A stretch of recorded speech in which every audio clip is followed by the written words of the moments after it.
Ipinagkasundo ko ang asawa ko sa 19 na pangalawang asawa. Ang ama ng unang kabit ay ang ministro ng digmaan. Ang kapatid naman ng ikalawang kabit ay isang mayamang negosyante mula sa Jiangnan. At ang tiyuhin ng ikatlong kabit ay ang punong ministro ng kasalukuyang dinastya. Umaasa ang asawa ko sa 19 na kabit na ito para mabilis na umakyat ang posisyon sa gobyerno. Habang ako naman ay umaasa sa kanya para mamuhay ng marangya at payapa rito sa loob ng mansyon. Ngayong araw, ang mansyong Xiao ay muling napapalamusyan sa ika-20 pagkakataon. Naririnig ang mga tambol at pompyang para sa pagsalubong sa bagong asawa. Gabi ng kasal. Ako mismo ang naghatid sa aking asawa sa silid ng ibang babae. Asawa ko, malalim na ang gabi. Oras na para pumunta sa inyong silid tulugan. Shen Wan, may kahit kaunting malasakit ka ba sa akin? Sige na, pumasok na kayo. Huwag ninyong sayangin ang napakagandang pagkakataong ito. Ito na ang ika-20 asawa. Napakalakas talaga ng pangangatawan ng aking asawa. Sana ay maging maligaya kayo ngayong gabi. Napakamaunawain mo talaga. Salamat sa inyong papuri, Biyenan. Napakalawak talaga ng inyong pangunawa, madam. Kaya naman pala ganito na lang ang respeto sa inyo ng ating asawa. Sana ay maging masaya ang asawa ko ngayong gabi. Hindi matatawaran ang inyong naging ambag, madam. Dahil hindi naman pala tutol si Sundin natin ang nakatakdang pagkakasunod-sunod. Isang gabi para sa bawat isa. Huwag hayaang may mabaliwalang kabit. Nararapat lamang na ganoon ang mangyari. Sa loob ng mansyong Xiao, may 19 na kabit. Gabi-gabing may katuwaan at kanta. Ang lahat ay nakakatanggap ng biyaya. Habang ako, nanatili akong marangal. Ang posisyon ko bilang pangunahing asawa ay matatag at hindi matitinag. Mag-agawan kayo sa inyong lalaki. Basta't pinoprotektahan ko ang aking dangay. Tinatawanan nila ako dahil sa pagiging mapagbigay ko. Tinatawanan nila ako dahil sa pagiging manhid ko. Pinapanood ko lang habang pinaghahati-hatian ng iba ang aking asawa. Tumatawa rin ako. At ang tawa ko ay mas tapat kaysa sa kahit kanino. Pagkaraan ng 3 araw, may balitang kumalat sa mansyon. Kagabi, hindi lumabas ng silid si Xiaoju. Kasama niya ang panlimang kabit, habang ang pangalawang kabit ay magdamag na nakaluhod sa tapat ng pinto at umiiyak. Bakit kahit isang sulyap ay hindi mo ako mapagbigyan? Mukhang wala talagang awa sa mga babae ang asawa ko.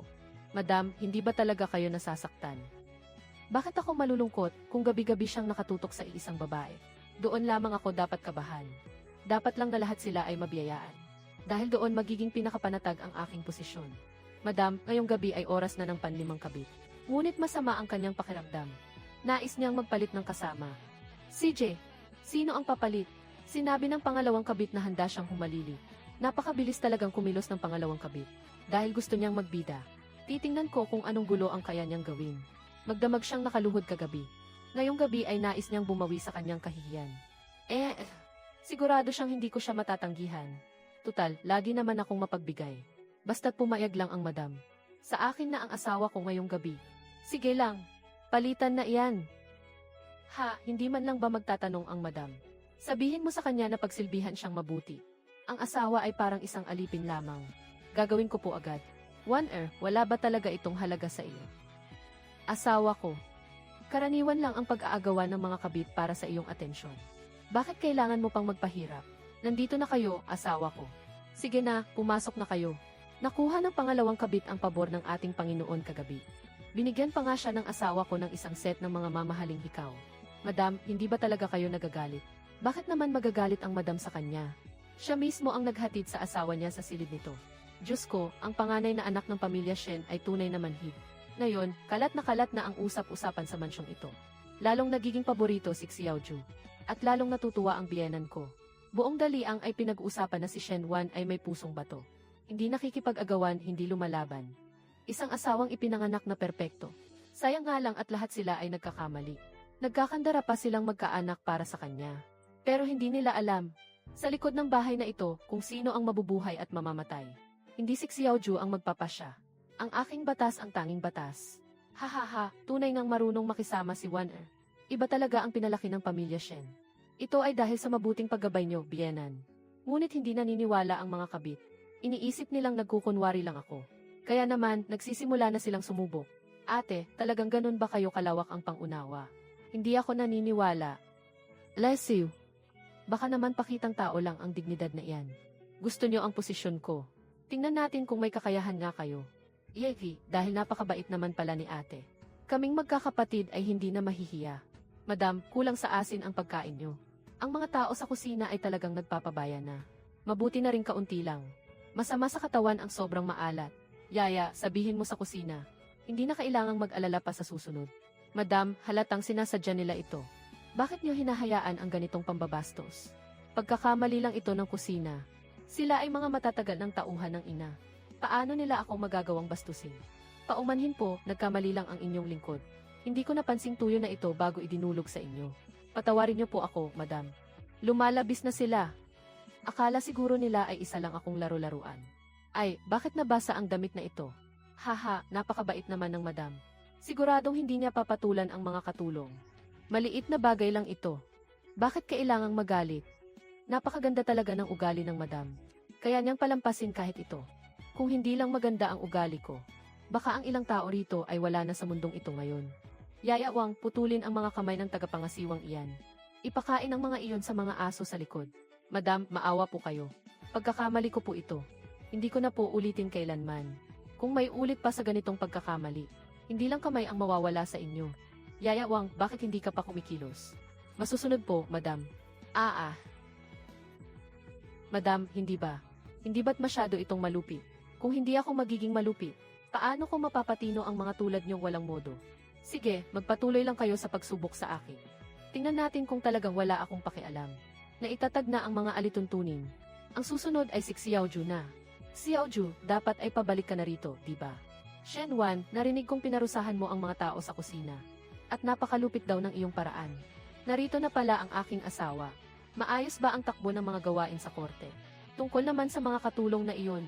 Kapag nagkamali, natural lang na maparusahan. Mga utusan lamang sila. Bakit kailangan mong humantong sa ganito? Hindi ka naman ganyan dati. Ang malumanay at masunuring Shen Wan noon. Matagal mo nang itinapon sa mga silid ng iyong mga kabit. 5 taon pa lang mula nang pumasok ang asawa ko sa kabisera. Nakaakyat ka na sa kinalalagyan mo ngayon. Kung may minaliit sa iyo. At palagi kang pinupuntirya sa lahat ng dako. Ano ang gagawin mo? Kailangang mabuhay ang tao ng may dangal. Naghahanap ng karangalan ang asawa ko sa labas. Kaya dapat ko ring panindigan ang aking respeto dito sa loob ng mansyong ito. Nagbago ka na. Parang hindi na kita kilala. Hindi natin hahayaang manatili siya ng panatag sa posisyon ng madam. Sa wakas, tumahimik din ang loob ng mansyon.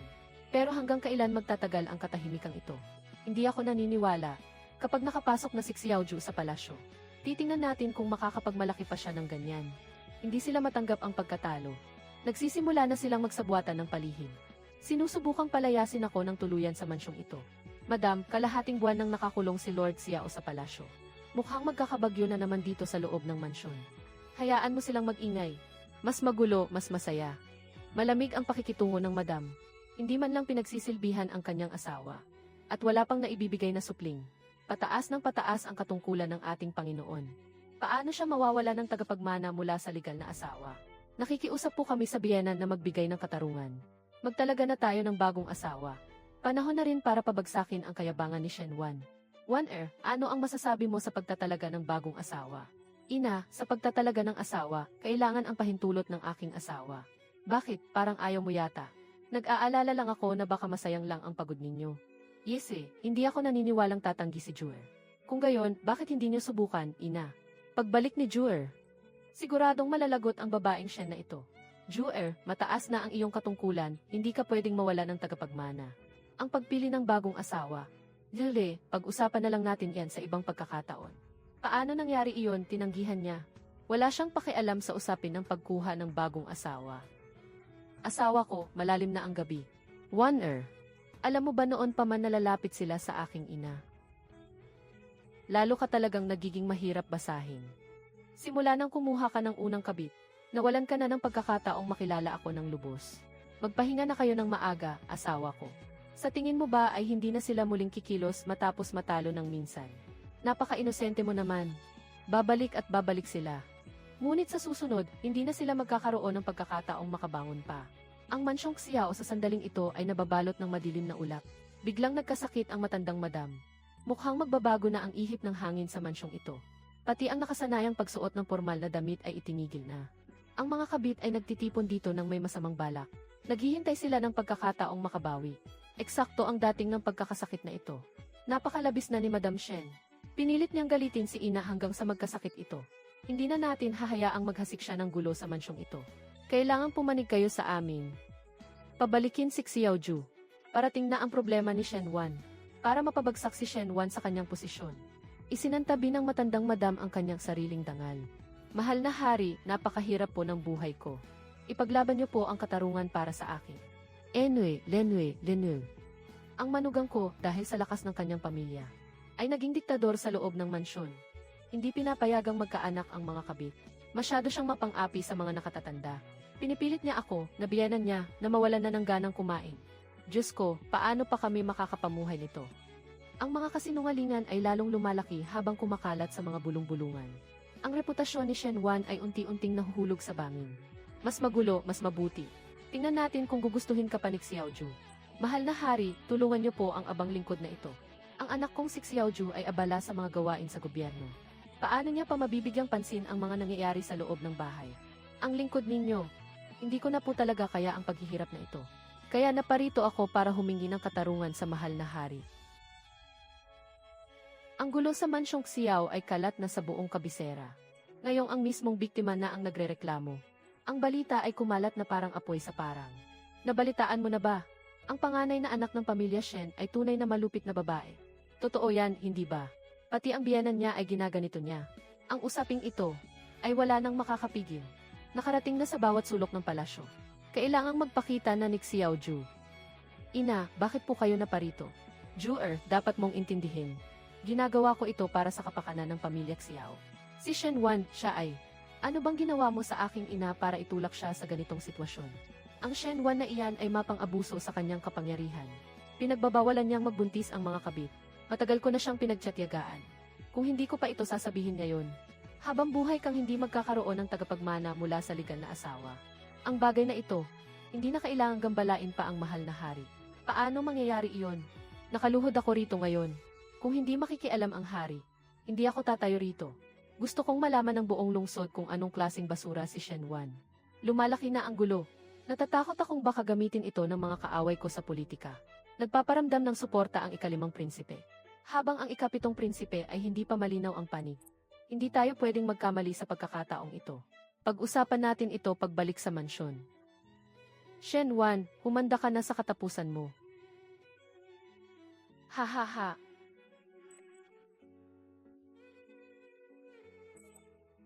Ina, masyado pong naging malabis ang ginawa ninyo ngayong araw. Matagal ka na sa serbisyo. Pero hanggang ngayon, wala ka man lang kahit isang tagapagmana. Hindi ka ba natatakot na hamakin ka ng ibang tao? Anong masasabi mo rito? Asawa ko, dapat mong itanong iyan sa sarili mo. Tunay mo bang iniisip na ang kawalan ng tagapagmana ay makakaapekto sa iyong karera? Siyempre naman. Kung ganoon, bakit ang mga prinsipe ng mahal na hari na nananatiling buhay hanggang ngayon ay galing sa mga kabit? Kung sa tingin mo, asawa ko, na tanging tagapagmana lang mula sa legal na asawa ang makakapagpaangat sa iyo. Bakit ang ikapitong prinsipe ay siyang pinakamalakas na kandidato sa pagiging susunod na hari? Anong klaseng pananalita iyan? Gusto ng biyanan ko na ibigay ko ang pwesto ko sa isang kabit. Ngunit anong kinalaman ng kapangyarihan sa loob ng bahay sa iyong karera? Hindi siya nakaimik, dahil alam niyang ang sinasabi ko ay ang malupit na katotohanan. Ang pagkakaiba ng legal at kabit sa harap ng tunay na laro ng politika ay tila usok lamang na madaling mawala. Huwag na nating banggitin pa ang usaping ito. Tapos na. Sira na ang lahat. Asawa ko, bakit hindi ka sumang-ayon? Biyenan, alam mo ba na ang nangyari ngayong araw ay kalat na sa buong lungsod? Alam mo ba kung anong epekto ng mga usap-usapang ito sa iyong magiging katayuan? Asawa ko, hindi ako natatakot. Ano ba talaga ang iyong binabalak? Asawa, saang panig mo gustong tumayo? Ang ikapitong prinsipe. Asawa, batid niyo ba ang kaarawan ng ikapitong prinsipe? Ika-25 ng Enero. 1925. Ang kaarawan ng emperador ay ika-19 ng Enero. Kumuha siya ng 19 na kabit para mapalapit sa mga makapangyarihan. Ngayon ay pumapanig na siya sa ikapitong prinsipe. Dahil ang kaarawan nito ay sa ika-25. Haha, asawa, naunawaan ko na. Ano ang naunawaan mo? Bukas ay hahanapan ko pa kayo, asawa, ng ilang magaganda at mapuputing binibini. Mula ngayon, wala nang kahinaan si Shen Wan. Ang pusong ito na naging kasing lamig ng yelo ay mas matalas pa sa anumang espada. Nang gabing iyon, mahimbing ang kanyang tulog. Madam, kagabi ay nadapa ang panlimang kabit. Nawala ang bata. Nagdadalang tao ang panlimang kabit. 1 buwan na sana ang supling. Kagabi ay may tumisod sa kanya. Malubha ang kanyang pagkakabagsak. Ang pangalawang kabit. Noong nakaraang mga araw lang ay nakaluhod pa siya sa harap ng biyenan at umiiyak. Sinasabing nais niyang maging pangalawang asawa. Sayang at hindi pa siya nakakaupo sa posisyong iyon. Ay may humila na sa kanya pababa. Chan! Mula nang magising ang panlimang kabit ay hindi na ito tumigil sa pag-iyak. Sinasabi niyang may nanakit sa kanya. Nagpupumilit siyang humingi ng katarungan sa asawa. Hayaan mo siyang mag-ingay. Madam, hindi niyo ba siya papansinin? Kung naglakas loob siyang maglihi, dapat ay alam niya kung magkano ang halaga ng kanyang buhay. Tingnan natin kung may kakayahan siyang panatilihin ito. Iyon ang kanyang kapalaran. Kung walang kakayahang protektahan ito, huwag isisi sa iba. Tutal, nagmamadali naman siyang manganak para sa akin. Asawa, kailangan niyo akong ipagtanggol. Marami nang ang iniisip sa palasyo. Pati ba naman ang mga walang kwentang bagay na ito sa bahay? Sa mansyong ito, pati ba naman bata ay hindi maprotektahan? Asawa, napagbintangan lang ako, wala akong inutusan na saktan siya. Kung hindi siya, paano mawawala ang anak ko? Masyadong maingay, sumasakit ang ulo ko.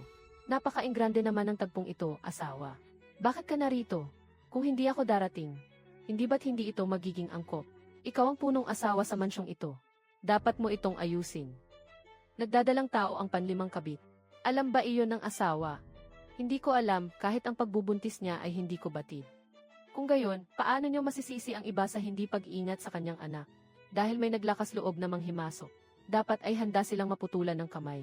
Madam, hindi pa pumapayag ang asawa na gawin siyang pangalawang asawa. Huwag ka munang magbuntis. Masyado ka kasing nagmamadali. Sa susunod na mangyari uli ito. Huwag mo akong sisihin kung maging malupit ako. Ano sa tingin niyo, asawa? Bahala ka. Bahala siya. Hinahayaan mo lang siyang maghasik ng kaguluhan. Kailan pa siya? Naging ganito kaibang tao. Ano ba talaga ang iyong binabalak, Maganda ang iyong tanong, asawa. Nais ko ring malaman kung ano ang iyong binabalak. Asawa, kailanman ay wala akong inasahan mula sa inyo. Talaga bang wala ka ng pakialam sa kahit ano? Siyempre, dahil kailanman ay hindi mo naman ako pinahalagahan. Sa wakas, nagsimula ng mabahala si Xiaoju. Sa araw na akala niya ay magtatagumpay siya. Iyon din ang sandali ng kanyang tuluyang pagbulusok sa kailaliman. Nagsara ng pinto ang aking biyenan. Nagkasakit ng malubha ang mga kabit. Ang likod bahay ng pamilya Xiao ay naging kasing tahimik ng libingan. Oras na para sa korte ng imperyo. Ang likod bahay ng mansyong Xiao ay kasing panglaw na ng sementeryo. Sa wakas ay nanahimik na rin ang mga kabit. Hindi na sila nangahas na magpakitang gilas. Ngunit ang korte ay naging magulo.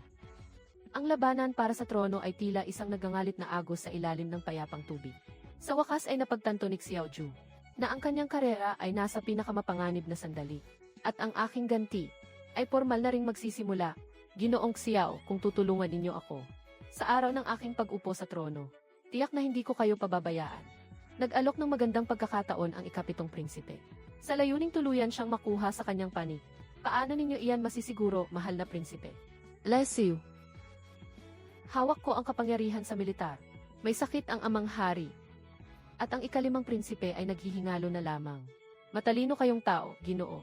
Alam ninyo kung kanino dapat pumanig. May punto ang inyong sinabi, mahal na prinsipe. Inakala niyang pinili niya ang magiging hari. Ngunit hindi niya alam na ang pinakamaling desisyon sa kanyang buhay ay ang kalabanin ako. Xiaoju, nabalitaan ko na napapalapit ka sa ikapitong prinsipe nitong mga nakaraang araw. Hindi ko po magagawa iyon. Matapat po ako sa mahal na hari. Wala po akong ibang pinapanigan. Kailan pa naging ganito katapang ang aking tapat na lingkod? Hihe.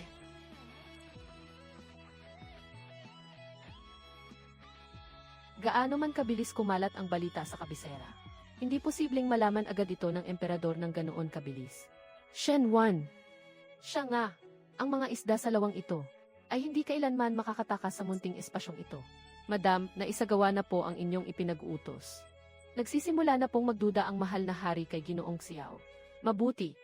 Susunod, hayaan nating kumilos ang ikalimang prinsipe. Madam, nais ninyong gamitin ang ikalimang prinsipe laban sa ikapitong prinsipe. Alam mo ba kung ano ang pinakamalaking kahinaan ni Xiaoju? Masyado siyang kampante sa sarili. Hindi. Iniisip niya na siya lang ang may kakayahang manlinlang ng iba. Sa pagkakataong ito, masasaksihan niya mismo kung paano siya babagsak dahil sa sarili niyang mga plano. Matagal ko nang hinihintay ang araw na ito. Makalipas ang ilang araw, yanig ang buong kabisera. Biglang naglabas ng utos ang emperador. Ikinulong ang ikapitong prinsipe sa silangang palasyo. Sa salang pagtatangka ng pagtataksil. Habang si Xiaoju ay pinatawan ng 3 buwan na bawas sa sweldo. Tinanggalan ng kapangyarihang militar. At pinauwi sa mansyon upang magnilay-nilay. Shen Wan.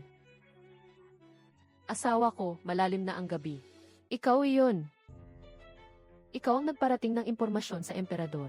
Ang kakatwa naman ng inyong sinasabi, asawa ko. Pumanig kayo sa ikapitong prinsipe, bakit ninyo ako sisisihin sa aking naging paghahanda? Shen Wan, ano ba talaga ang balak mo? Ang gusto kong gawin.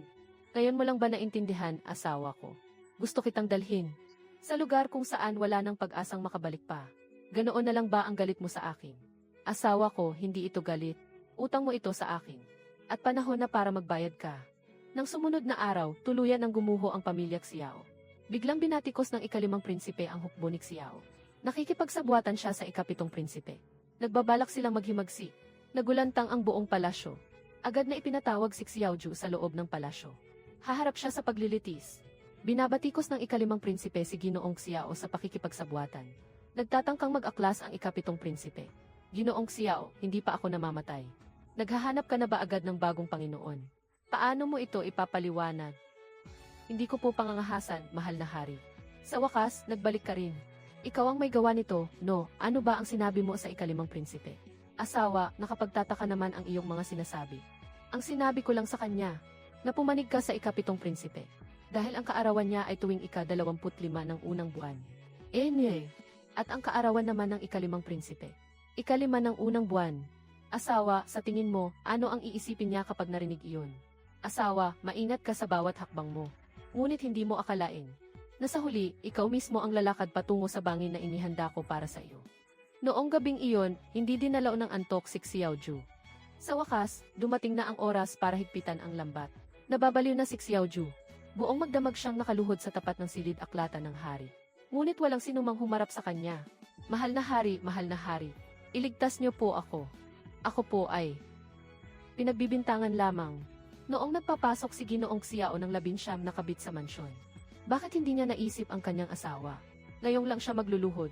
Huli na ang lahat. Ha ha ha. Kapag ang puno ay natumba, lahat ay sumisipa. Shen Wan, ito ba ang resultang gusto mo? Anang mahal na hari, hindi na kailangang lumuhod ni Ginoong Xiao. Napagpasyahan na ang kasong ito. Kumpiskasyon ng ari-arian at pagpapatapon. Ginoong Xiao, tanggapin mo ang utos ng hari.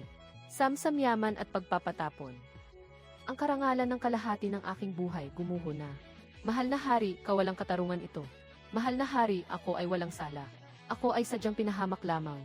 Ginoong Xiao, kung may sala ka o wala, hindi ikaw ang magpapasya. Dalhin na iyan.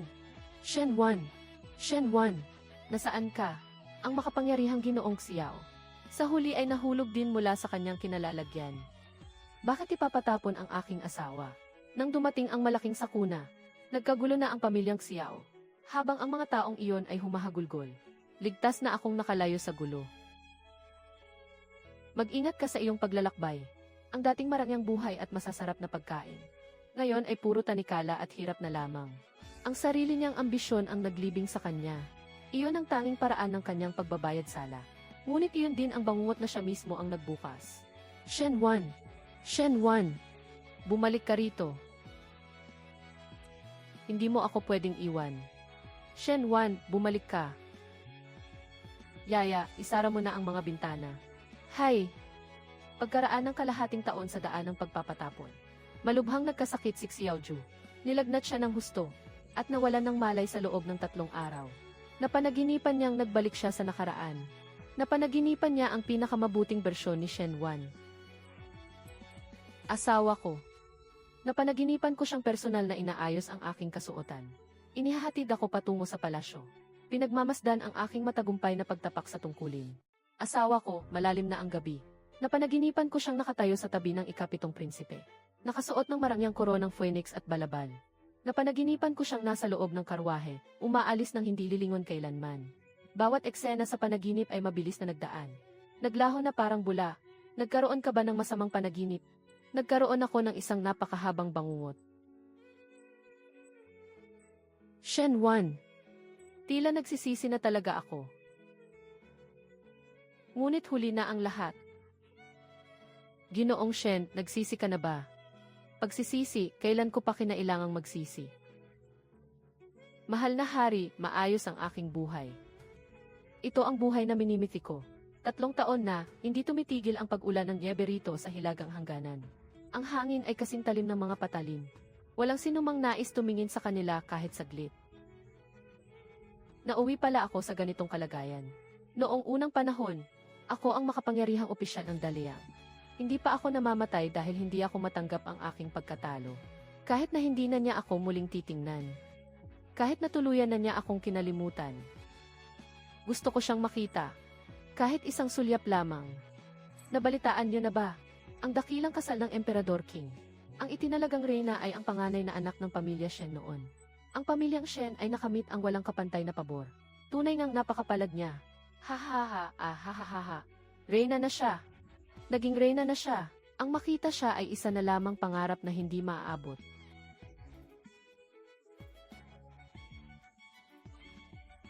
Shen Wan, ngayong nakaupo ka na sa trono ng reyna. Mayroon bang kahit katiting na kagalakan sa iyong puso? Nais ng mahal na hari na ako ay magalak. Umupo ako sa posisyong ito. Dahil lamang ito ang paraan upang maprotektahan niya ang aking pagkatao. Tungkol naman sa kagalakan, matagal na panahon na ang nakalipas. Wala na akong ganyang pakiramdam. Ito ba ang kapalit ng iyong paghihiganti kay Xiaoju? Ang salitang pag-ibig, matagal na itong namatay sa dula-dulaan sa loob ng mansyong Xiao. Ano man ang mangyari, sa nalalabi mong buhay, ikaw ang magiging reyna ng Daliang. Shen Wan, lahat ng iyong ninanais, ibibigay ko sa iyo. Sapat na iyon. 5 taon na, sa wakas ay dumating din ang balita mula sa hilagang hangganan. Namatay sa sakit sa gitna ng kaparangan. Walang sinumang kumuha sa kanyang bangkay. Xiaoju, ito ang hantungan ng iyong pagiging mapagmataas sa buong buhay mo. Nararapat lamang na mamasyal sa hardin. Mahal na reyna, kakarating lang ng balita mula sa hilagang hangganan. Wala na si Ginoong Xiao. Patay na si Xiaoju. Namatay siya sa gitna ng ilang. Walang sinumang naglibing sa kanya. Naiintindihan ko na. Isa lamang itong maliit na bagay na hindi na dapat pag-usapan. Mayroon nga kayang kaluluwa ang isang tao pagkatapos mamatay. Ang inyong lingkod ay walang muwang. Kung mayroon man, pinagmamasdan din kaya niya ako. Kahit na may kaluluwa pa siya, wala na siyang mukhang ihaharap upang tingnan pa ako muli. Sa buhay na ito, hindi ko na kailangang umasa sa kahit na sino. Xiaoju, sa buong buhay mo, ang pinaka hindi mo karapat-dapat makita, ay ang kung ano ako ngayon. Napakabuti ng buhay ko nang wala ka. Mula ngayon, ang buong Daliang, ang siyang magiging tunay kong buhay.